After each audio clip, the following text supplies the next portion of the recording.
Hello, and welcome to Learn to Listen. I'm your host, Mariah Parsons. On this episode of Learn to Listen, we are joined by Priscilla Wiggins.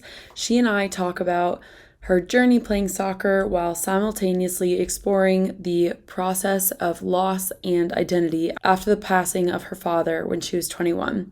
She majored in psychology at Stony Brook University and is currently earning her master's in counseling psychology at Temple University.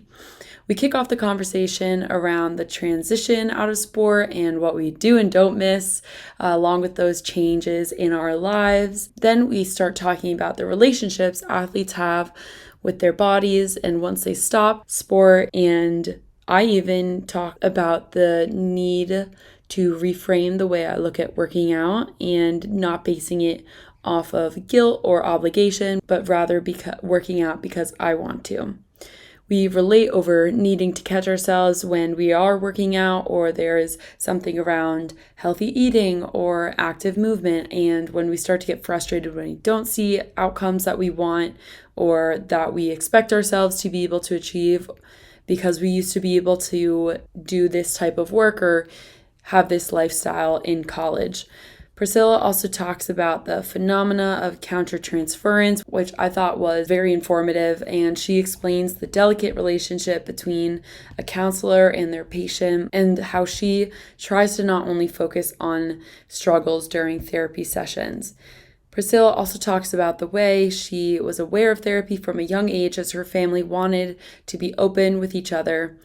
One thing that really hits home from this conversation for me is having to walk through validating each of our emotions and finally getting to the place where we both felt comfortable to go to therapy and both were able to start our journeys by acknowledging our emotions and being able to hold opposing feelings at once.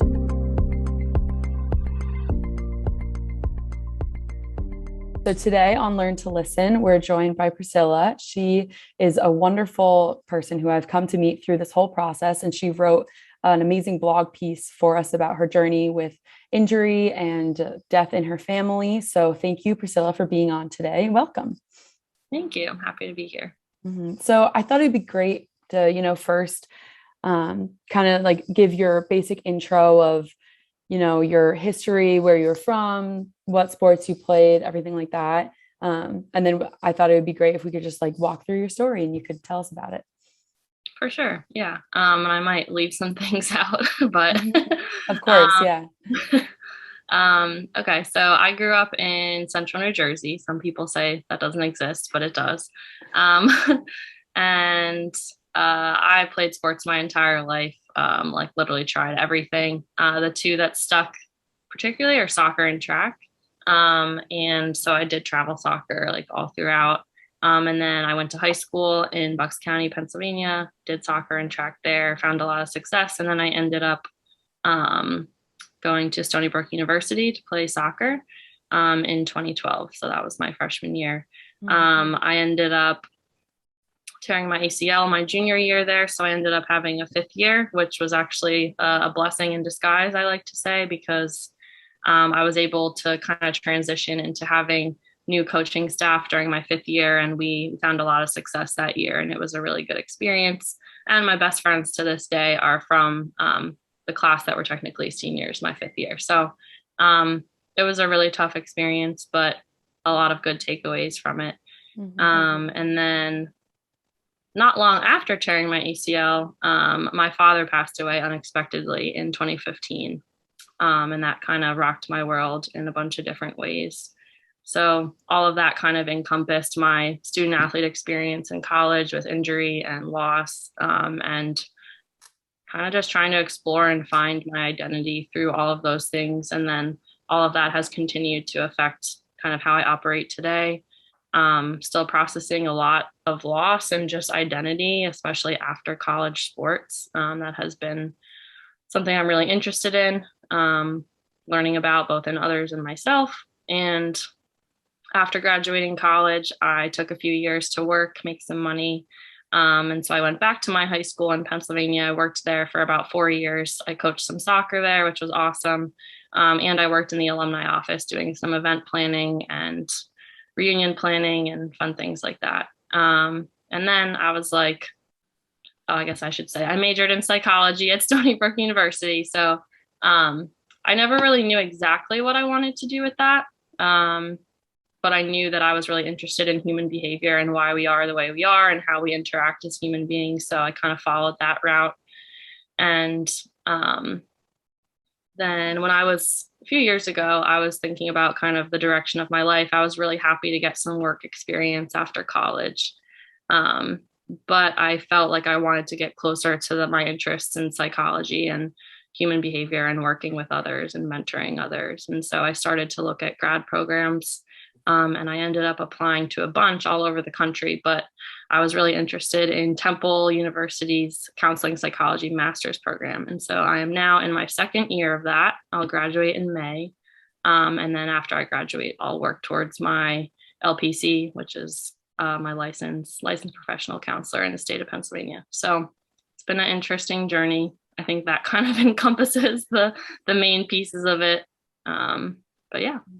Yeah, no, that's awesome. I just like to do that because I think it's great to like set the stage of, because you have had such a journey and it's awesome.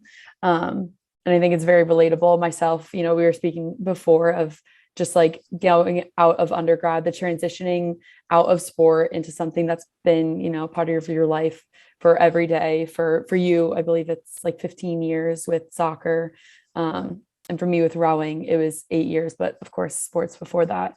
And that's one thing that I wanted to ask you about, because I think that's something that more people are, it's coming to light of the importance between having something that's part of your schedule for every single day for so long. And then come graduation, it just kind of goes away. And I know, that transition just happened for me in May. Not to add, COVID on top of that, but I'm curious, why do you think that there's more attention being drawn to like transitioning out of sports? Yeah. I can't claim to have a really profound answer, but I do know just from my own experience, my teammates' experience, former teammates from when I was younger who have also graduated from different programs in different sports. It's such a crazy thing, like you said, to have dedicated your life pretty much, of course, doing other things like school and having a social life, but to dedicate so much time and energy and then for it to just be over in the snap of a finger for many people. Some people go on to play professionally, but majority of people don't. And I think it kind of goes hand in hand with just more open conversations around mental health in general. I think like a lot more things that have kind of just been like, this is just the way it is, are coming to the surface, and people are like, well, yeah, but like it's really difficult when people go through this. So let's actually talk about it and provide resources, because I think it leads to a lot of isolation if you just think like, oh, this is how it is. And you're like, why do I feel so hopeless? Why do I feel so directionless? So I think it's part of that bigger movement that we're seeing surrounding just mental health, athlete mental health in general, both in competition, before competition, outside of competition, and then post-career. I kind of think it's just fitting in nicely with that bigger picture of the student athlete experience and how that affects athletes. I don't really have a great answer beyond that. I just think we're seeing a big shift, especially with the Olympics this summer, just around how athletes are treated and kind of seen and how they process their own experience. Well, I think that's a great answer. So, we don't look for profoundness, just like insight and perspective. And I think, I've been wrestling with that as well, because it is an area that I'm curious to just explore in my personal and, professional career, maybe, of just why there is, there's not really a ton of attention and resources for that transition. And I started seeing through Notre Dame, their athletics, that they started to send resources, as we were approaching graduation and, kind of mentally preparing for that shift that was going to happen, which I hadn't, I think that was a new initiative that they started just my senior year, which kind of, when they did that, I realized I think how difficult it was going to be to transition out. And for me specifically, like physically, I think I accomplished, what I wanted to accomplish in the sport, but I knew that I would miss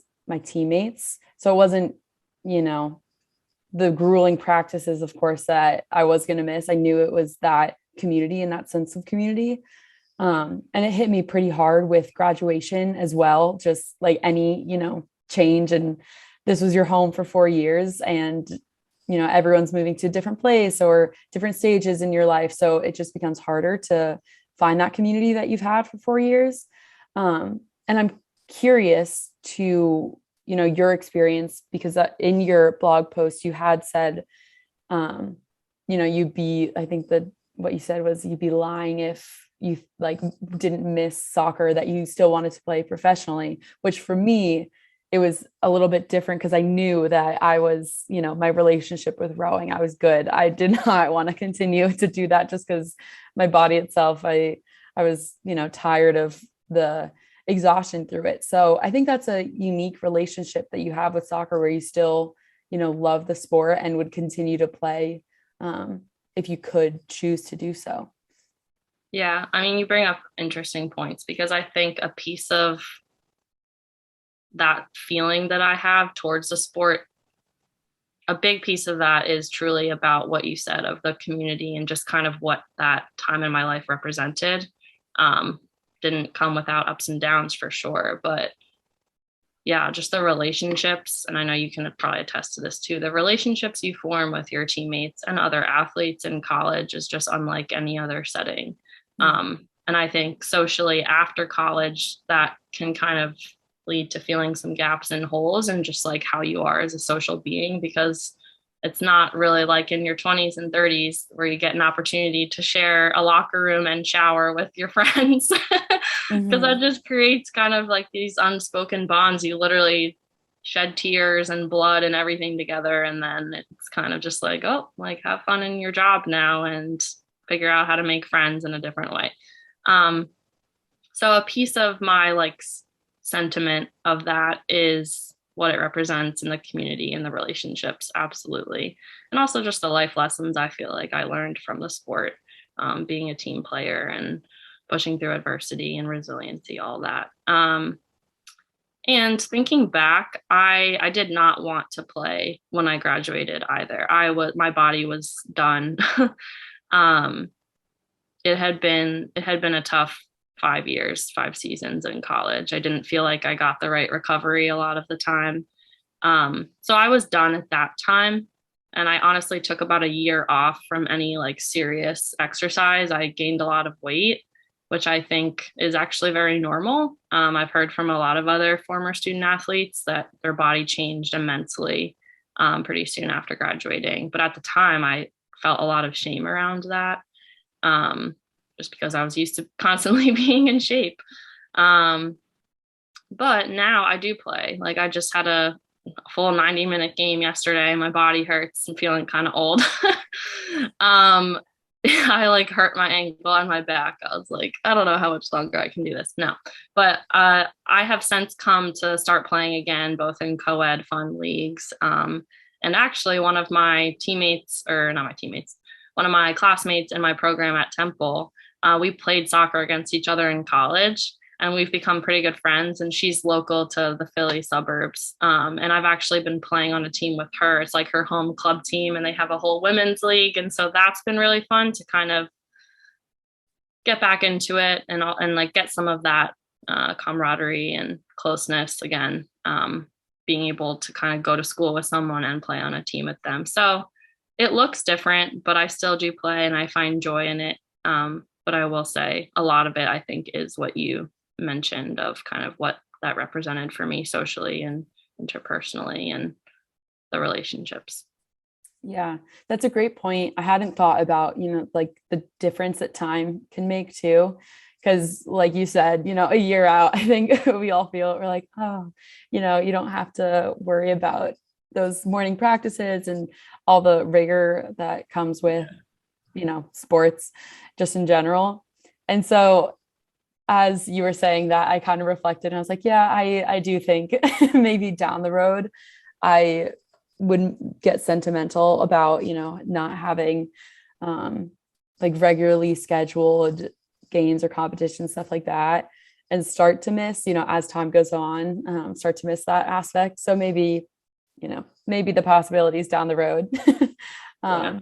But I think that's great that you have like a women's soccer league that you can play in. And that's so funny that someone that you played with in undergrad is now, your schoolmate and teammate.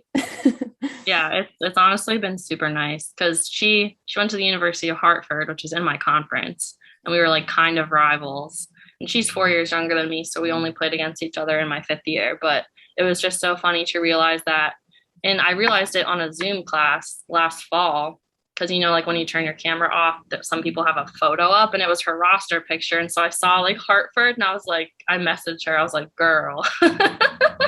Do I know you? Did I see you on the field?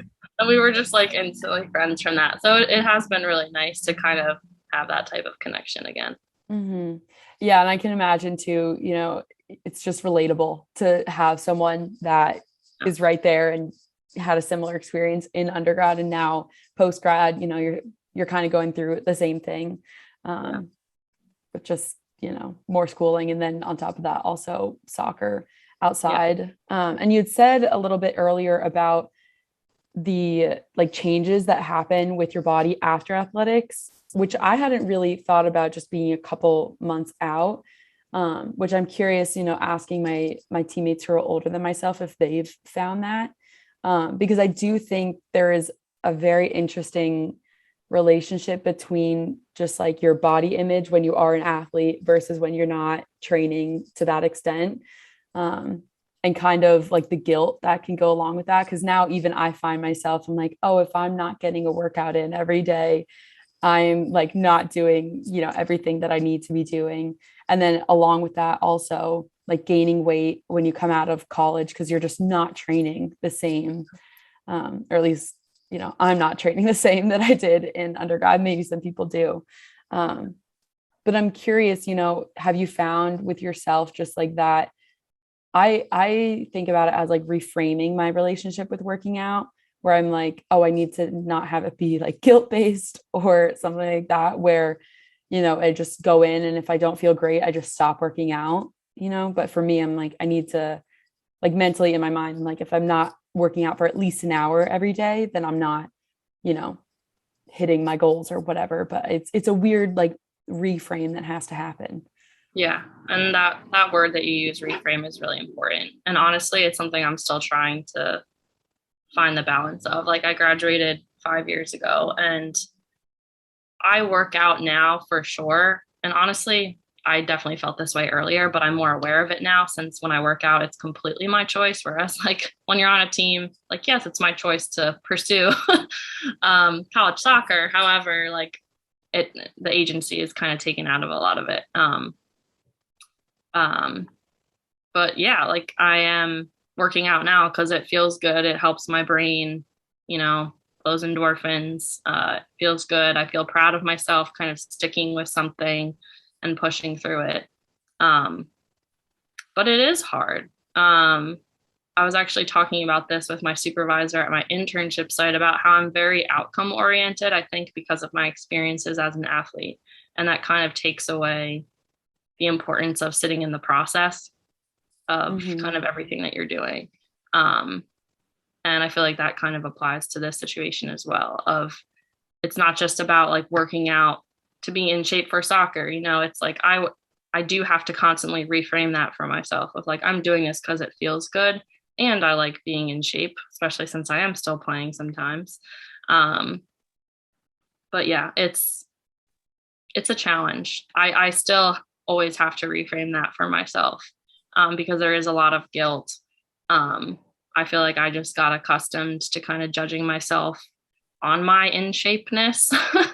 For sure. Yeah. Like that was like, oh, I'm in shape now, I'm doing well. And I feel like I was like associating my value to that, as a person, which is all backwards. And I am working to not kind of have that association anymore. But I used to take a lot of pride in being in really good shape. And so it's like, what do you do with that kind of drive, but keep it in a healthy, focused way post sport? It's a question I don't fully have the answer to, but I'm working through it. Yeah, I very much relate to that. And when you said the part about being oriented towards outcomes, I at times can be impatient with myself where I'm like, I am doing the work, whatever, and not seeing the outcome that I want to see. And then of course, like we all know, like it just snowballs into more frustration. And then I have to catch myself when I am working out of not, like going on a run for punishment because I didn't hit my goal or whatever. I'm not seeing the outcome that I want to see, or I'm not as fit or, dedicating as much time as I used to through working out. And so it is tough because I recognize that that shouldn't be what, working out is for, but just coming from having that be the norm, I think for so long of like having coaches evaluate you on your progress and your fitness, it is very difficult to like unwind those very connected, strings. Yeah, absolutely. And like with the outcome oriented stuff in sport too, like you get automatic feedback like that you can see and feel too. It's not even necessarily from a coach, it's like, if you just mess something up. Yeah. Yeah. And I think like transitioning then to real life, you don't always have that automatic feedback. Like in your job, things can take a really long time to turn around and get back to you. Or me, when I'm working with clients, you don't always see like progress in like a tangible way like that. And I think that's an interesting phenomenon as well, like post sports, and it plays into like being in shape and all of that as well. Mm-hmm. Yeah. And I like that you brought up also like in now when you're like with your clients and working with them, not having those tangibles, because I am interested in psychology the same way that you are studying neuroscience in undergrad. And so I wanted to ask, is it a different perspective, when you're working with clients and you're seeing maybe some like parallels with them and, yourself now or your younger self? And then like, I guess what I'm asking is, were there any like moments of realization where you see like yourself and clients and then you're like, it helps you in any way, like understand more about yourself? Absolutely. Yeah. And I think there are different places and different kind of schools within the field of psychology that emphasize things a little bit differently. And I don't think anyone is right or wrong. But I will say my training is very much in that like the client is the expert. There are some people who kind of view it as like the therapist is the expert in the room and they're like imposing all this knowledge and help on the client. But I really believe that it's a very intertwined, kind of like symbiotic relationship, and the client is the expert on their experience. And holding that view, I think, helps me as therapist in training. See it as that. And I feel like I learn things all the time. And it's really interesting now.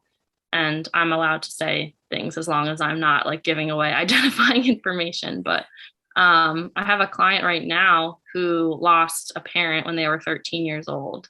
And so I'm doing some grief work with that client. And it is really interesting seeing kind of things that this person is processing and the questions they're asking themselves and asking the universe. And I'm like kind of brought back to my younger self of dealing with the loss of my dad and things like that. And and honestly, I have a lot of younger clients, and kids these days are just brilliant. Like, right. Yeah. it's both alarming because I feel like they're forced to grow up too fast. But they're brilliant. And I'm inspired by the younger clients that I see all the time. And I'm just like, I feel like when I was like 11 years old, I was like rubbing dirt in my face. And these kids are like doing all this social justice advocacy stuff. And I'm like, this is wild. So I think that answers your question. Like, I learned so much about myself and just how other people see the world in the work I do. But it is really difficult, because there is also a negative side to that. of like being really aligned with certain clients, there's this thing called countertransference, which kind of gets at, I guess a good example of it could be is if like I hadn't fully processed a lot of the things surrounding the loss of my dad, and then I kind of like projected some of that into the therapeutic relationship with someone else who's experiencing loss. There are times when that can go kind of negative, but so far I think those things have all been positive, which is good. Yeah. Yeah. I think that's something that with therapy, that relationship is so crucial. So I could see, counter transformance, it's called. Countertransference. Transference. That makes more sense.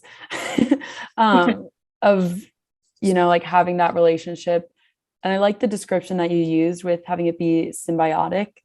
Because I think one thing that people worry about with therapy, or a stereotype, is that you're going in there to get all your problems fixed, and you're just gonna be told what you're doing wrong, and have there be that element of judgment. And I think that's why there's a lot of hesitation to going to therapy, especially if you've had a negative experience with it in the past. And so I'm curious, like if you do have a client that is hesitant towards therapy, how do you like try and convey to them that it is that symbiotic relationship? And you might not have an answer for this, but I'm curious if you do. Yeah, no, I think it's a great question. And honestly, even like going further back than that, I just feel like it all comes back to like psychoeducation, and also like me kind of having my personal kind of like spiel about what I believe the relationship should look like. And I believe in empowering clients, and I am realizing more and more that I work from like a strengths-based perspective. And of course you have to kind of tread lightly with that, because if someone has experienced like very severe trauma or other things in their life, you're not going to just start by talking about how great they are. You really have to do some difficult emotional processing. But I believe in really empowering clients and focusing on everything that they bring to the table, and not having the focus of therapy necessarily be like, these are all of your problems. Let's just talk about those all the time. Because I really feel like increasingly now, and my experience is limited for sure, because I had another internship last spring, and that was the first time I ever worked with clients. It was starting last January, actually. So I'm very new to this still, but I am seeing, especially in women, just like a lot of anxiety and self-esteem and confidence issues. And so in those situations in particular, kind of just educating about like, my job is to empower you. My job is not to focus on all of these things that you feel like are problems with you. I'm going to help you process them and work through them. Yeah, and I think it's just important to provide psychoeducation on what therapy actually is, at least from my perspective, and every therapist is different. But yeah, I think there's just so much that isn't known about it. Like some people think they go in to get their problem solved for them. Some people, I don't know. There's a whole lot of stuff out there. And so I think just like education is the most important, and then bringing in myself and what I believe and how I like to work with people after that. I have found that to be helpful so far. Mm-hmm. Yeah, I think that's a great point, because I think too, like the portrayal of like therapy in movies and just like media and stuff we consume, it can be, I think that sometimes, that can be the only thing that people are basing their knowledge of therapy off of. And that can obviously be very different in real life. It's so different. When I tell people that, it doesn't really happen now, but when I first started telling people I know that I was in school for counseling, you'd be like, oh, are you going to like read my mind and like do all this stuff? I'm like, let me tell you something. That's not how this works.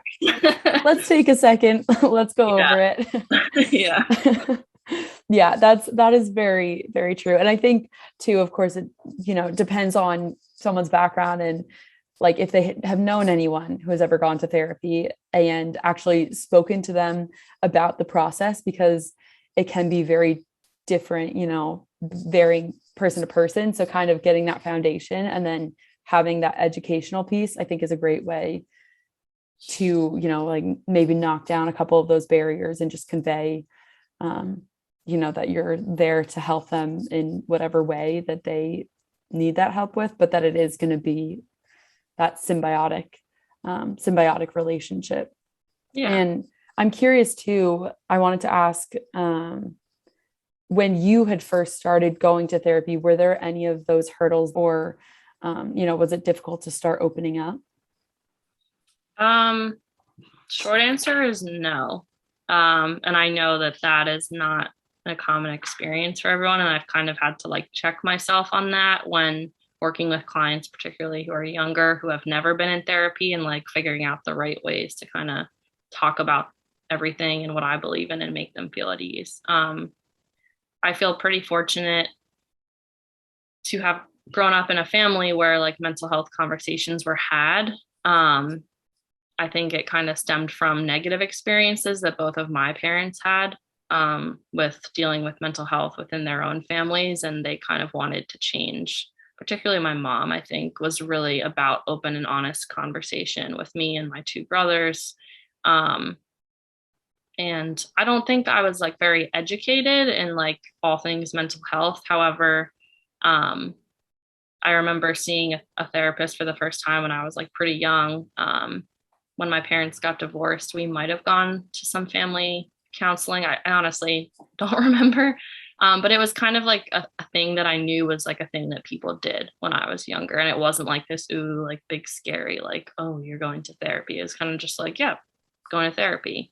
And one of my older brothers went even before that. So I think to me, it was normalized in a sense. So I feel pretty lucky. And I think because of my mom's influence of really wanting us as a family to be really open with one another, I think it was pretty easy for me to open up in therapy.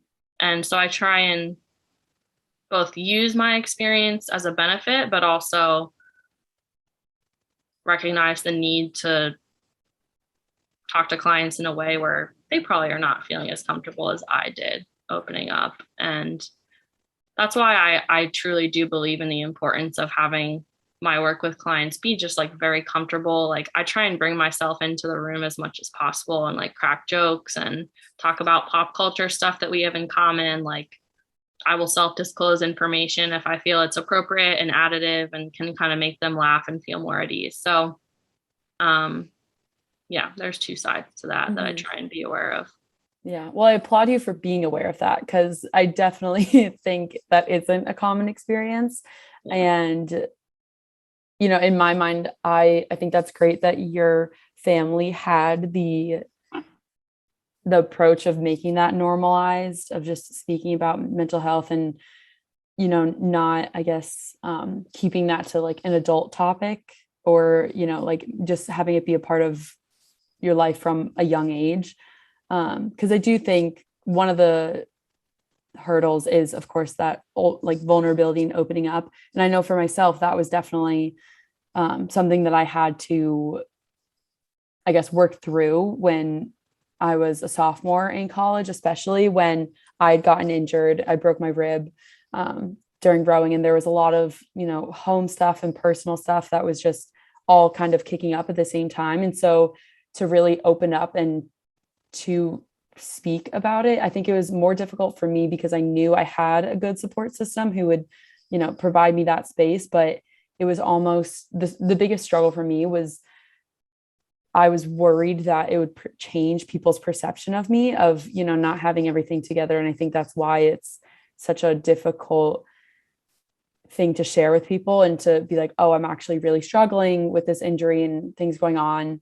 And so I know for me, with first going to sports psych in undergrad, it was very difficult for me to kind of let in, people to that world, especially, I think, a stranger, because then I'm like, oh, this, in my mind, I was saying, this is the like first impression that they're going to have of me, but it should have been something that I could have reframed to say like, oh, they're, supposed to be the ones listening to the difficult conversations. And so I think I'm happy that you said, it isn't a common experience, in that you didn't feel like that was a hurdle that you had to, go over.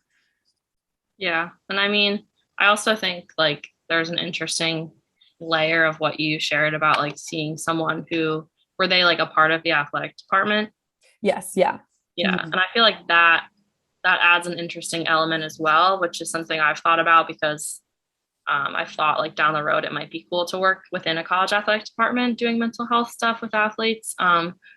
But I can see that being difficult because it's still very much tied into your everyday community. And even though you know logically like there's confidentiality stuff and like this person is not going to go tell all of your friends and your coaches and everyone else like what you're talking about, but I still think that there's something that can be tough about that in your situation of like it's still very enmeshed in your everyday process there, and I can see that being a barrier as well. um but yeah, it's just interesting to hear like your perspective of that, um because I feel like I kind of had a different one of I have, and I still struggle sometimes, being like the most vulnerable with friends and family because I don't want to burden them. And I don't want those people, especially in the line of work that I'm in now, to think that I like can't handle myself. And I don't want to feel inadequate in that way. And I've actually found it easier to just kind of like unload on my therapist, who's like a third part, disinterested party. Mhm. So it's just interesting. And I feel like I've kind of shifted in how I view that over the years as well. But I feel like I reached a point where I knew I needed a therapist because I wasn't being as open in the things that I felt like I needed to verbally process with the people closest to me. And so it oddly felt easier to kind of do that with a stranger. Yeah. No, it is. I think, in my perspective, that is something that's not as common of, feeling like it's harder to open up to a stranger because I definitely think that's why therapy for a lot of people, they're like, oh, like this person isn't super involved in other areas of my life, right? And so for me, I think I don't know if it would be easier or harder for me to open up to a truly just third party therapist where they aren't super involved in athletics or undergrad and all of that. So that is something that I'd be curious to see if it was different, because I do think, like you observed, it definitely did still feel pretty close to home because the sports psych office was same athletic building, seeing um, all these like different sports psych professionals also be at our athletic um our like athletic meetings and events and stuff like that. So it did kind of feel like, in a way, I don't know if how to articulate it properly, but almost like a weird duality, whereas like they were removed but they weren't at the same time. So Yeah. I think it definitely was um a weird border for me. And two, I couldn't help but think, and this is, when I'm not the most proudest of, but I will admit to having, is, like knowing that it's a sports psychologist. I'm like, everyone kind of goes through these issues and has these things. So I kind of had this mindset of like, I shouldn't be able to complain, which I've worked out of, having that perspective, because now I know everyone has a right to their emotions, but in my own way, I was like, oh, I'm not different. Like there's people who are going through so much more than me. Like I don't want to take up this sports like time and, just to probably say like the five same issues that everyone else is struggling with. And I think that was also a hurdle for me in opening up, and really in my like first experience with a therapist, of trying to like break down that barrier, but very much struggling with it. Yeah. That's interesting. And that's honestly something I experience now too, especially with younger clients. I think something that was really helpful for me was being able to kind of like hold two different feelings at once. And I really struggled with that when I was a little bit younger as well. But that idea of like, there's room for both, that statement really stuck with me. I learned it as part of this like grief group that I'm in, where you get like matched with a buddy and they just have like really cool resources and stuff for people experiencing loss. But yeah, I think it's really important to give yourself the space to both acknowledge that there are always going to be people who have it worse, but also recognize that your experience is very real and valid, and to like hold both of those feelings at once rather than be like very either or about it, you know, because it's like, yeah, I could sit here and say like, yeah, I lost my dad, but some people have lost both of their parents, but that doesn't help me and like process what I've gone through, and what I've gone through is still very real. And um it's not very normal to lose a parent when you're 21 years old, you know? And it's like, so yes, there's always going to be those, like, there are other people who experienced XYZ. And my experience is very real and important. And I think that goes for you. And it sounds like you've kind of like worked through some of those feelings already. But that was just an interesting, yeah, being able to hold like opposing feelings at once has been something that's been really important for me to really learn for myself and not view things as black and white. Mm-hmm. Yeah, no, I thank you for sharing, because I definitely like that, that perspective a lot, of giving yourself, I guess, the grace or the awareness to say there is room for both, and that you can have those two opposing feelings. Because like like you said, I definitely, that is something that for myself, I'm like, in my mind, it's like the two classic, like devil and angel on your shoulder, where it's just like going at each other. And you need to, I know I now am way better at catching myself and saying like, oh no, like it doesn't have to be black and white. It can be, there's room for both in that gray area. So I think that's very important to kind of take away. And it is strange too. I wonder if you feel this, where with myself, like a lot of things are black and white, but then with other people, I'm very understanding of saying like, oh, there's such like a spectrum, and I think it's probably, I'm curious to see what you'd say to that. Cause I'm my guess is that, that's pretty common for a lot of people, where you're harsher on yourself than you are for others. Absolutely. That's been the hardest part about everything through my life with sports, and now with the work I'm doing with clients. And it's even more emphasized because I'm literally not giving advice, because we don't give advice to clients, but processing things and giving tools, and psychoeducation and just processing assistance with stuff. And I'm like, I need to do this with myself. And like, it's honestly brought about feelings of like, I feel like a fraud. Like, who am I to be in this role? Like really bad imposter syndrome when like I struggle to do these things for myself. But I think it's been kind of like a good check in that way. At first it was really unsettling, and I was kind of just like, what is wrong with me? Which again plays into like me being my own worst critic. But it's good to kind of remember of like my work with clients is only going to be as good as the work I am doing with myself, and like following through on myself. Because then the things that I'm kind of talking about and like helping them process is coming from a genuine place, and not just me reading a book on how to be a therapist and like tell them to do XYZ, to just make it as genuine as possible. So yeah, I feel that I've always been that way as well. And being in this role now, as a therapist in training, has really highlighted the importance of kind of turning my advice, and guidance inward on myself more than I have in the past. Mm-hmm. I think that's a very, profound observation of, having that imposter syndrome, because I think we're very similar with our love for psychology. Like you had mentioned it before, of just human behavior and connection, and wanting to understand that just like from a, I guess, scientific or like academic background, but then also playing that into our life, and having these moments of that introspection where you're like, oh God, what am I like, like, what am I even saying? Like, I don't tell myself the same things, like giving other people the, insight or perspective that you should give yourself.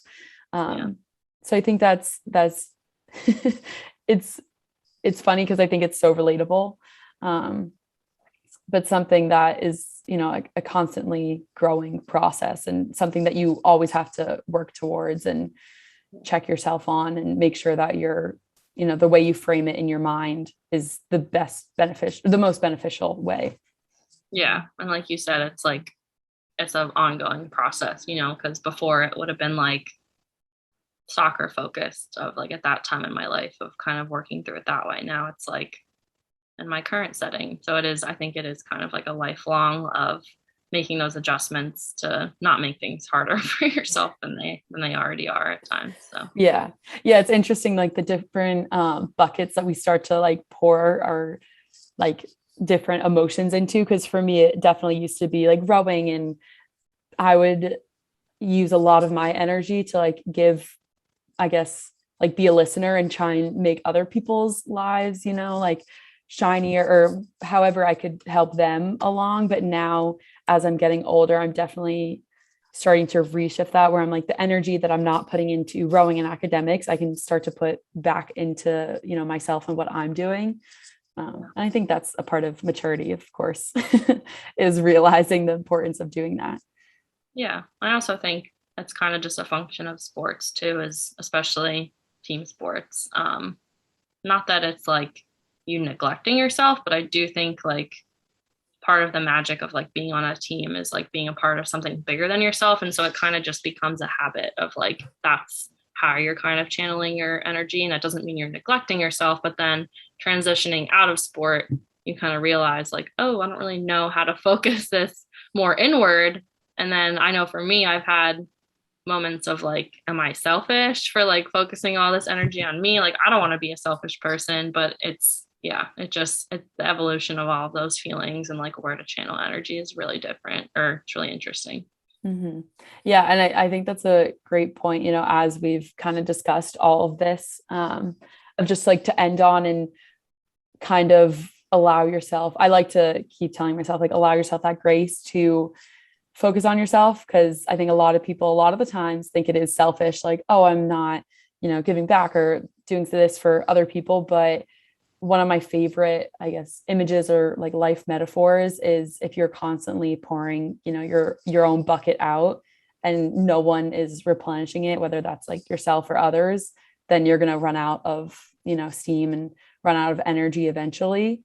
So now I like to try and evaluate things as seeing like, oh, what am I doing to refill that bucket, and make sure that, I can be my best self to best help others.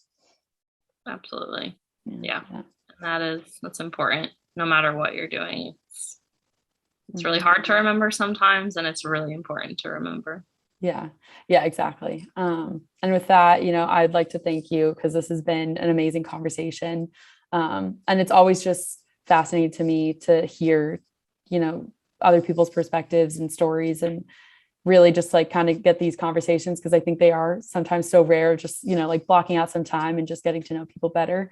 So this has been awesome. And thank you again for taking time out of your day to, share and be vulnerable and just have so many amazing insights. Oh, for sure. And thank you for kind of inviting me here into this space. I think it's wonderful what you're doing. And I look forward to seeing what else you do with Learn to Listen. Thank you so much.